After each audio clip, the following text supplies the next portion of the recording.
ঢাকা বিশ্ববিদ্যালয়ের theatre and performance studies বিভাগের পরিচিত মুখ ছিলেন ২৬ বছর বয়সী মনিরা মাহজাবিন মিমো।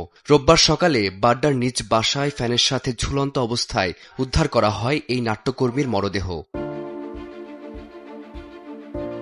জানা গেছে, মিমো সাধারণত ঘরের দরজা খোলা রেখেই ঘুমাতেন, কিন্তু ভোরে দরজা দীর্ঘক্ষণ বন্ধ দেখে সন্দেহ হয় স্বজনদের। ডাকাডাকিতে সাড়া না পেয়ে এক পর্যায়ে তারা দরজা ভেঙে মিমোর নিথর দেহ দেখতে পান। খবর পেয়ে ঘটনাস্থলে গিয়ে মরদেহ উদ্ধার করে বাড্ডা থানা পুলিশ। এর মৃত্যু স্রেফ আত্মহত্যা নাকি এর পেছনে কোনো জটিল কারণ লুকিয়ে আছে, সেই তদন্তে নেমে চাঞ্চল্যকর তথ্য পায় পুলিশ।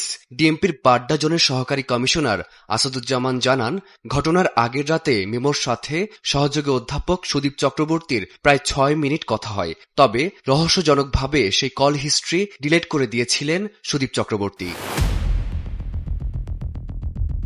মৃত্যুর আগে মিমো একটি চিরকুট লিখে গেছেন বলে জানা গেছে।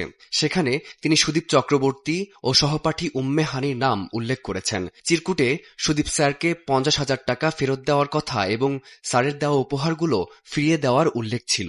সেই চিরকুটের শেষ অংশে মিমো লিখেছেন, হানি আর সুদীপ স্যার ভালো থেকো।